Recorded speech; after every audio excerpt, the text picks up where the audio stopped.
and you get a lot of shit, and it's hard as... I want to be sober and fight and there with you. I want to still be your secretary. My secretary got sober. And she's still annoying the shit out of me. Me too, definitely. Out there, do your thing, then come back and be here with us when you're ready. You're going to get that healing camp? Yep.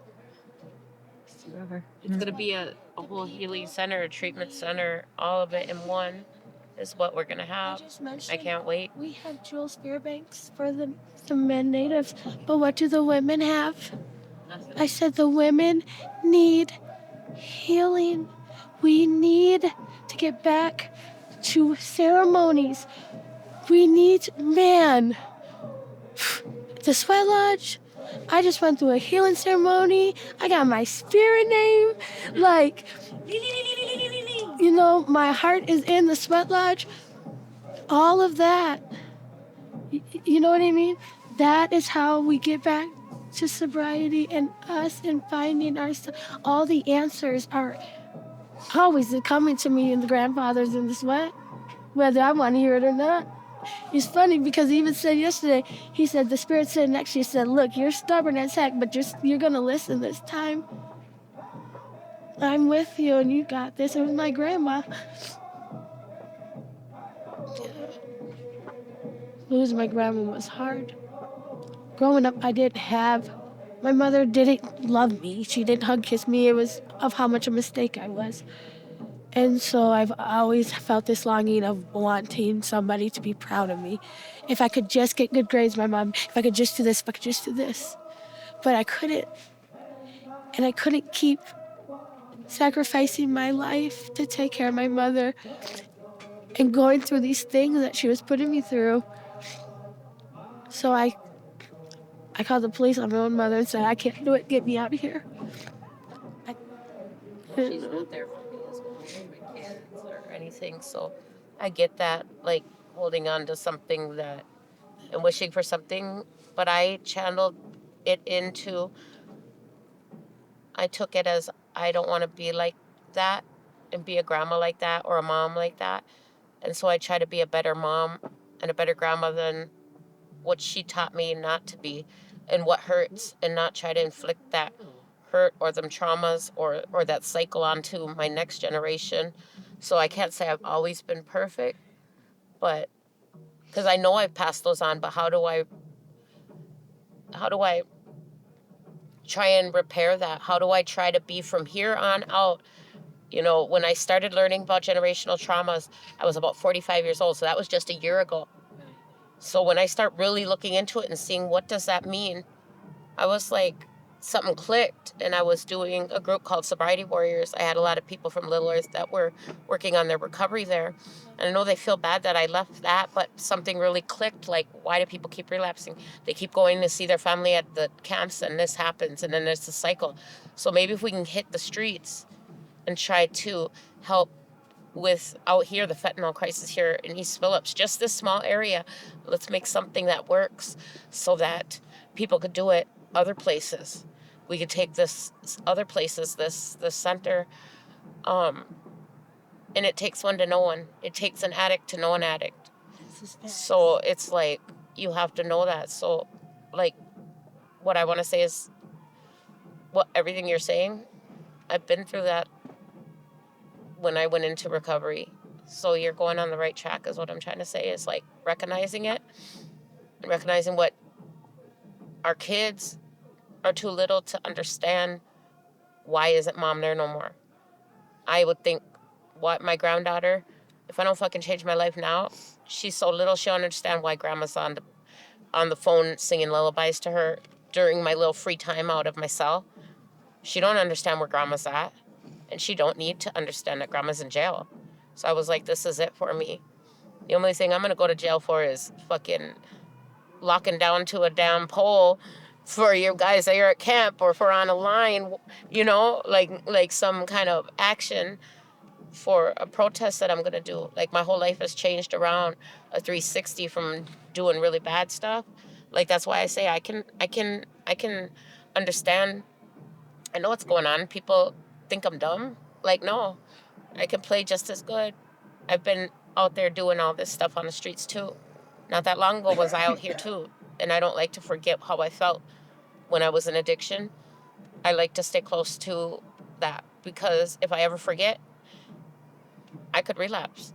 So being around you guys is healing for me. It's healing for my daughter and it's healing for my family to see that I've taken my addiction straight on and just said fuck you, and I'm gonna fight everything and try to help more people with it. And it's not gonna happen overnight. You know what I'm saying? Just like I was just saying, people are saying our camp was all messed up and whatnot, and it's like, but literally, you move 100 plus people and you tell me that you're gonna be all moved in and settled in within a couple days. It's taking us over a week and a half to 2 weeks to be able to settle in and say, okay, but that not knowing if there's an eviction coming up around the corner is very unsettling for us here as well. And my stress. We can't focus on the main things that we need to focus on. Exactly. And we are the forgotten voice. Addicts don't get a voice too much anymore. And that's why I do speak as much as I can as being somebody that lives here, because we are still people too. It's so bad to go to the hospital. I don't even like the emergency room. I was in the medical field for 15 years. The way you get treated is so sad, And so for me to have a chance to be the voice to speak and say these things, I'm grateful for it. Nicole gave up her job to fight for us. That's a lot. Your kids are very involved in camp, and I love that because your kids are freaking awesome. You know what I'm saying? But your whole family is like, you know what I'm saying? Like, Mom, if this is what you want, we got your back. And that's why camp is my family always, because they are, you know? Somebody asked Nicole one time, Nicole, you got all these people's back and you help other people. Who has your back? And I looked at her, I said, all of us. You did, because yes, we all fight like we're siblings and it's terrible and we're catty and yes, we're petty. But there's not one person here at camp that hates me enough to not stand up and fight. Like, hey, look, she's an annoying white girl, but she's my annoying white girl. You can't talk to her like that. People that didn't like me once stick up for me still. Because, yes, I annoy you, but they know we're a family. And so I do still have that now. I just have to learn to accept that I'm never going to get what I want from my parents, and that's okay. And to meet them where they're at while I have them. Because once they're gone, I can't change that. Like I told my kids at one point, I was like, what are you wanting? That Betty Crocker mom? I was like, you ain't never going to get it. But I'll do the best that I can as a mother right now. But that Betty Crocker mom that you're wishing for ain't going to happen.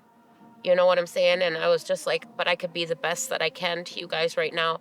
Right now, I'm really slacking at being a mother, being a grandmother, but it's for the future so that I don't have to worry about my granddaughter going to high school or even middle school, elementary, and thinking what's fentanyl and what's drugs. I want her to be on a road of knowing what ceremony is and that it's not, like, that's not even an option for her. She would know to say no because she would have culture in her life. And that's what I want for all of us, is to be able to do that for people that have lost their kids.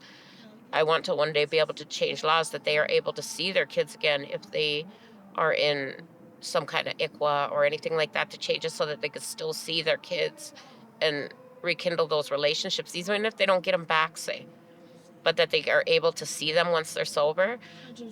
That's where I think that we are missing, because our kids are to this day getting taken away and put into white homes. That hasn't stopped. I have a charge on my record that was 28 years ago. Well, 28 years ago, and 28 or 29 now. But anyways, I can't get foster care license from a charge from that many years ago. And because of my new charges of like DUI and things that I've gotten along the way, I can't get my foster care. I can't get those expunged until my record's been clean 2 years. So not for another 4 years can I go get 3 to 4 years can I go get my stuff expunged so that I can regain my life. And I won't have a clear record for another 9 years. Completely clean for another 9 years. So by the time I'm really old, I'll be like 55 years old when I can actually have a clean record and say, okay, literally, but I want to be working with the people because I'll never forget what that was like to be out on the streets and feel that desperation. To not be able to take your kid on a field trip Because of your past, yeah.